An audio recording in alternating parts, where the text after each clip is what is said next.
What's happening, guys? Coast to Coast Studios here, your host for Behind the Grams, where we jump into some of the stories, the motivations and inspirations into the Instagram feeds that we watch every day. Today we have, let's just introduce yourself and we'll jump right into it. Well, what's going on, man? Well, I go by Tharift or Trevor Donnelly, man. That's me, man. Artist. Cool. Signed out of Hollywood, California. Right. Awesome.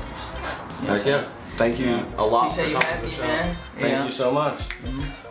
Let's dig behind the gram. You know, let's dig into your story. What brought you here to California?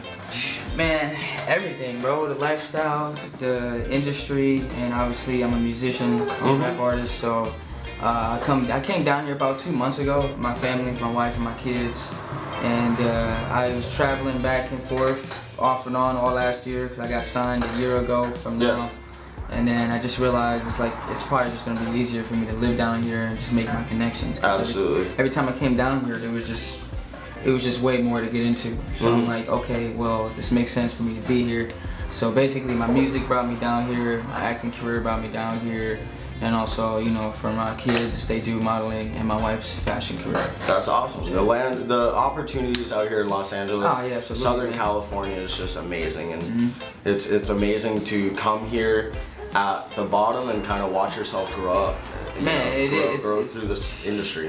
Man, it is. It's like, it's kind of surreal. You know what I'm saying? At first, because it's like, all right, because everybody comes out here with a goal, like, oh, I'm gonna come down here, man. I'm gonna make something happen. Yeah, absolutely. And I know people who've been down here for years who ain't doing shit. You know? Well, a lot of people don't realize. A lot of people don't realize what the work, you know, the work that you really have to put in.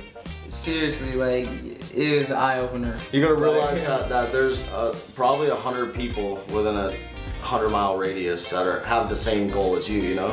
So you have to find out ways that set yourself apart from everybody else, every other artist. And you have to work harder than them. Like, the way I see it is, I wake up every morning at about 4 o'clock and I start editing and sending out emails. And I don't know any other photographer or videographer that's doing that, you know? Right, no. And that's like one small little thing that just sets me apart from everybody else in the industry. And you gotta find like a lot of those to be able to stand out. Because it's like, you gotta think about it this way too. Like, I don't be getting up at 4 in the morning, but for sure.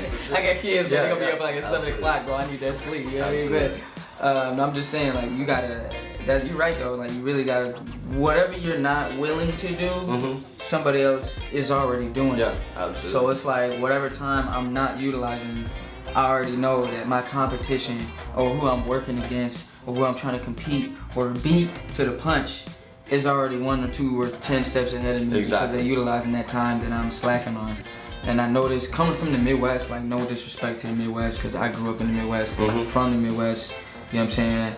But people call it like a black hole because everything that's popping is on the coast. You got LA, you got New York, you got Atlanta, you got Florida, you got Texas. Everything on the outside of the country is popping. We dead smack in the middle, so we get everything last. So by the time shit starts popping to us, everybody on the coast is already on to the next thing, the next year of technology or marketing or whatever the fuck going on. You know what I mean? So we coming from a place to where people are comfortable. I come from a place where people are just too comfortable, bro. Where you wake up and everybody's at their 9 to 5, and that's all they want to do is go to work, come back, watch Netflix, make some dinner, spend time with their family, go to sleep, get up and repeat. It ain't nothing different. They highlight of their life is they literally look forward to the weekend. It's like, why would you want to live your life looking forward to 2 days off when you don't have to do that? And then you get to those 2 days and you don't do shit. You don't do shit, and waste your money on your some life alcohol, repeats and recycles come Monday. Like, what you gotta think about what type of society people put us in to think that program us that that's normal. That's what we're born and raised to believe, you know, a lot of people. Like, you're programmed to think that Monday through Friday is gonna suck and Saturday and Sunday is fun time. Who programmed you that 5 days out of your week is supposed to be hell? 2/3, not even. You know what I'm saying?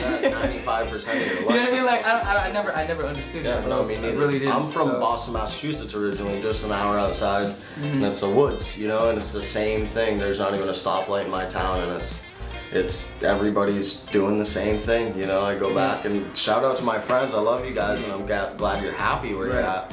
Right. But it was like I had to get out of there. I started traveling the United States 5 years ago, and it's just been, I would never go back, you know? No, I go back to visit, but I never move back. Absolutely, man. Totally. Absolutely. Awesome. What motivates you every day to keep just hustling? Fear of being back where you were. Yeah, fear of failure and fear of backtracking. Mm-hmm. And usually, sometimes I'll put myself in bad positions on purpose so I can fight my way out of it. Yeah. Because I know you that, learn from those hard times. You learn the most in those hard times. And like being evicted 3 times in the middle of a winter one time in Minnesota when it's negative 17 outside. That really woke me up, bro. I was like, all right, I'm never doing this again, bro. Totally. And especially when you got 2 kids and you got your woman to take care of. You got a whole family that's looking after you, and you keep fucking up, and I keep fucking up, and I'm eviction after eviction. You gotta move here. You gotta keep picking up and packing up plastic bags. Yeah. And you so broke, you don't even have the money to rent a truck to move. You gotta put it in a trunk or strap it to the top of your car that's already got problems to it. You know what I mean? You don't even know if you're gonna make it across town because your shit falling apart. Yeah. And you got bags in the trunk, and it's cold as fuck outside. You can't feel your fingers. You at risk of frostbite. You know what I mean? And so it's just like that's what really woke me the fuck up. So the fear of going back. Yeah, I'm never going back to that shit, bro. Pushing everything. I'm never going back to that because it's like, bro, it's scary. You uncomfortable. You know what I'm saying? It's just like I could never go back to struggle, bro. Like I'm still struggling now. I'm still trying to make it. Still trying to get on. But that's part of my story. That's part of my journey. Fear is what drives me, bro. Totally. So, that's awesome. Heck yeah. Shout out to that. What is one of your biggest failures this far, would you say? In my your music biggest career failures? or in your life, you know? Or in your music career. Man, I'm trying to think because I've had so many failures, but I've bounced back from every single failure. So I wouldn't really call them failures. Well, learning lesson. I would just call them learning experiences, but everything, bro, from evictions, from being hospitalized, from being locked up, from just everything, from losing loved ones, from not spending enough time and sometimes getting caught up in worldly matters. You get so caught up in bullshit in the world that you forget what's really important. Yeah, absolutely. So, like my mom just died 2 months ago. Oh, I'm sorry to hear that. No, it's okay. But for 6 years, man, I've been grinding, trying to get shit popping, not realizing like, damn, I'm doing this to support my family. I never got to buy that house I wanted to get my mom. Yeah, totally. And then by the time I finally start getting on, then it's too late now. Because now she's gone. I can't get that time. Yeah, totally. So my biggest failure is not utilizing my time the best I could have on times that I was learning. I just wish I knew everything I knew now that I knew back then. Yeah, I would have utilized my time way more effectively, especially with spending time with my mom and my family and just things that were important to me. You know what I'm saying? Absolutely. So I actually lost my father when I was 14, and so he passed away at 46, and I found him unfortunately this morning, and that was a changing point in my life, and I've done everything this far to make him like a proud dad, you know? So I totally feel you on that. Yeah, just do everything you can this forward to, she's looking down. Absolutely, bro. She's been guiding me. Bro, she's stoked for you. I'm telling you, bro, like I've been having dreams, like she came to me in a dream, you know what I mean? And like she give me certain signs, I wake up and look up the meanings. Kind of guide you and shit. Yeah, it's crazy, bro. And I'm like, all right, I see what you're doing. It looks alright, right? I respect and you understand it. Yeah, you know what I mean? But honestly, I've never really been that spiritual until lately. Because I realized it's a learning lesson. Yeah, bro, it woke me up. It took that a happened veil. to you in your life. You gotta, you know, it sucks. It's really shitty, but you gotta look at the positive. Like, hey, this taught me. This has made me a stronger person, and it's developed me into the person I am. Bro, right now, you know. Bro, you took the words right out of my mouth. Totally. That's awesome. Yeah. What are some of your short-term goals? Short-term goals is finding maybe a new place, something that's a little bit more stable. Finishing my album.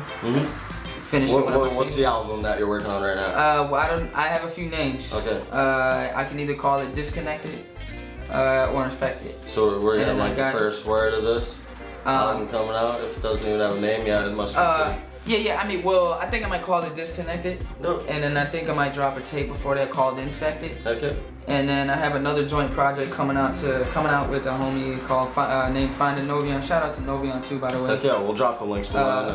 Yep. That one's called The Leftovers. So those are all my throwaways that me and him have been working on. We just gonna throw it on the tape, chop that shit out, and then Infected probably gonna drop, and then I'm probably gonna drop Disconnected after that. Okay. So those are some of your short-term. Let's jump into some of your long-term goals. Shit, man. You already know, international, overseas tours. I'm on billboards. If you ain't here in LA, going big. I'm guiding people, opening labels, signing artists, managing artists, PR artists, putting other people in a position to feed their families and make money, and to show them the way that, yes, I'm minority, and yes, it's the stereotypical stigma that if you're a minority, you gotta hoop or rap. Okay, fuck it. Well, then I'm gonna utilize it. Cool. So, what would you say your style is? I'm all over. You know what I'm saying? That's what my name translates to. Riff means outcast. Something doesn't blend in. You know what I mean? So I've always been an outcast. I've always been something that's been all over the place. That's been a weakness and a strength because I can do everything. And then because of that, I couldn't focus on one thing. On one niche. Right. That's what's in style right now, is a niche. That's right. And it's like, bro, I don't want to be categorized as a niche. Like, I don't want, cause like I'm putting out music now, and people judge me now, like, oh, wave writer, oh, he just a 6'9", this, 6'9", that. And it's like, all right, nigga, well, when I drop more music, then what the fuck you gonna say? Yeah. So it's like, I can do everything: auto-tune, old school, rock, EDM, trap.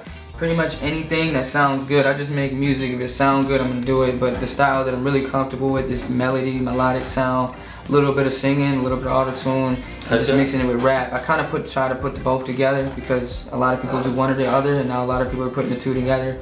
But I'm trying to do it on a different way, on different beats, on different production, to kind of bring a different spin to it and put real messages behind my music. That's awesome. So, could we put you on blast and have you do a little? Shit, I gotta think of some bars. Yeah.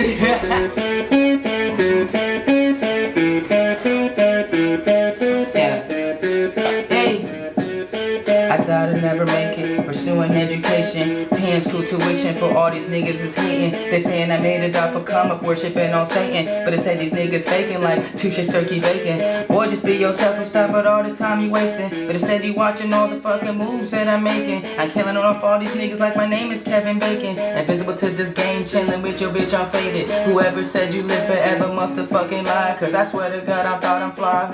Aw shit, I gotta get it back.